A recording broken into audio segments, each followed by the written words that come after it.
Mari dhewe paling.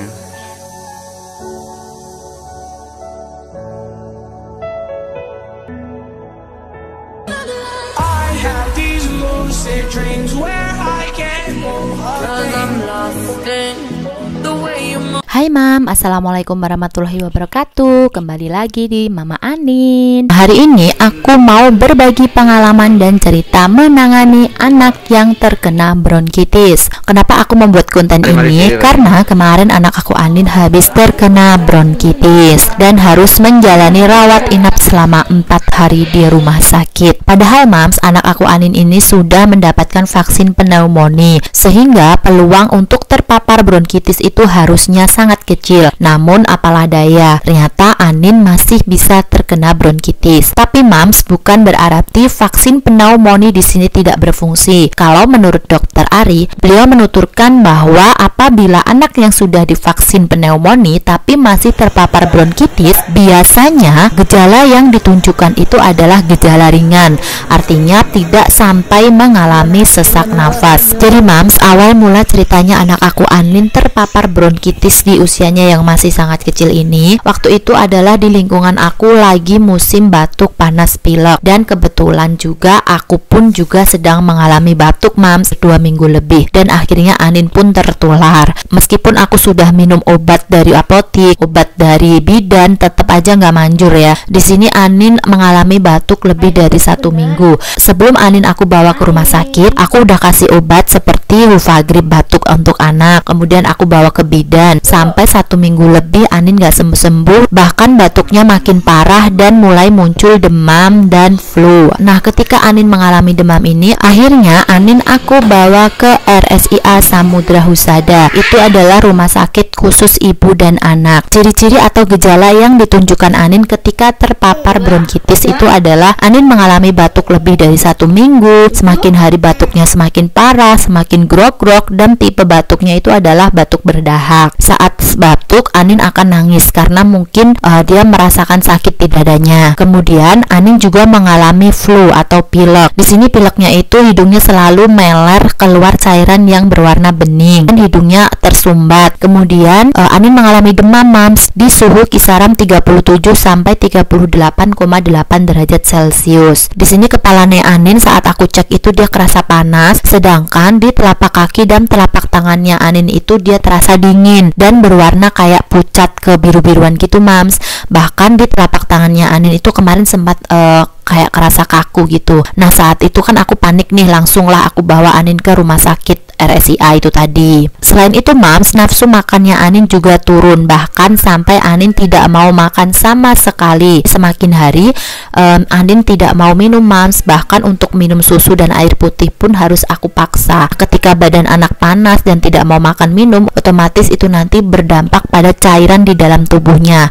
Anin kemarin sempat mengalami dehidrasi atau kekurangan cairan, dengan tanda Anin dalam 1 hari penuh itu tidak ngompol sama sekali.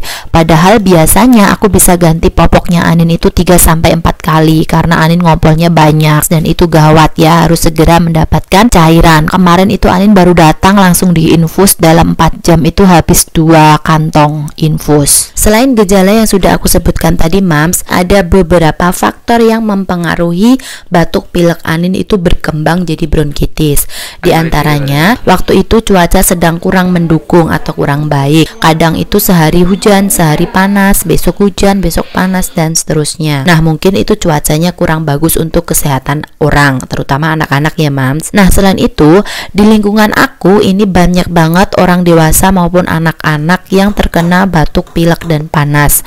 Bahkan anak kecil itu hampir 1 RT kena semuanya. Kemudian waktu Anin sakit itu di rumah lagi ada renovasi, jadi banyak debu kotor berterbangan di mana-mana, dan Anin ini kan anaknya aktif, main ke sana kemari, lari-lari, ya mungkin secara nggak langsung debunya terhirup dan masuk ke paru-paru Anin. Jadi batuknya makin parah, makin ngikil, makin grog-grog. Selain itu ada salah satu anggota keluarga kami yang merokok, jadi ya mungkin secara nggak langsung terhirup juga lah asapnya, dan itu sangat berbahaya ya Mams. Jadi untuk pelajaran teman-teman di sana, hindarkan anak dari hal-hal yang tadi. Kemudian obatnya apa aja yang didapatkan Anin? Untuk obat yang didapatkan Anin itu ada banyak dan ada beberapa terapi terapi ya Mams. Waktu Anin rawat inap kemarin itu Dokter Arifatus memberikan obat tuh antibiotik berupa kayak serbuk warna putih kekuningan, kemudian vitaminnya berupa tetes, kemudian obat pencernaan ini Anin dapatnya Apialis karena Anin kemarin itu lama nggak pup, tapi selama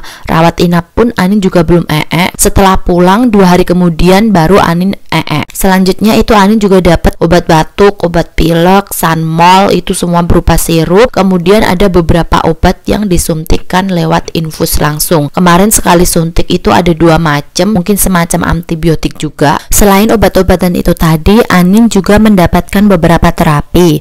Di antaranya itu adalah terapi sinar infrared dan uap. Sehari uapnya 2 kali, sedangkan sinarnya sehari sekali. Kemarin itu pertama pagi diuap, terus siang diuap, sorenya baru Anin mendapatkan terapi sinar. Saat terapi sinar ini, sinarnya diarahkan ke paru-paru bagian depan atau dada dan bagian belakang yaitu punggung. Setelah disinar nanti Anin bakal ditepuk-tepuk bagian dada depan, dada belakang, terus kemudian di bagian di bawah ketiak juga ya Mams. Tujuannya itu untuk rontokan lendir-lendir atau dahak-dahak yang masih menempel di sekitar bronkus maupun yang ada di dalam paru-paru agar keluar lewat pencernaan. Kemudian kalau uap itu untuk mengencerkan dahak yang ada di saluran pernafasannya Anin. Alhamdulillah dengan rangkaian obat dan terapi yang disarankan oleh Dokter Ari kemarin, alhamdulillah gejala-gejala yang ditunjukkan Anin kemarin sudah mulai berkurang. Pileknya hilang, demamnya hilang. Kemudian Anin mau makan meskipun baru 1-2 sendok karena kemarin nggak mau makan sama sekali. Terus minum susunya juga udah lumayan banyak. Namun untuk batuknya Anin masih ada sedikit-sedikit. Dokter memutuskan untuk rawat jalan, artinya Anin sudah boleh pulang dengan catatan Anin tidak boleh terkena debu dan asap rokok untuk sementara sampai Anin benar-benar sehat. Jadi waktu di rumah aku bener-bener kurung Anin di dalam kamar, aku kasih mainan, aku hidupin air purifier 24 jam.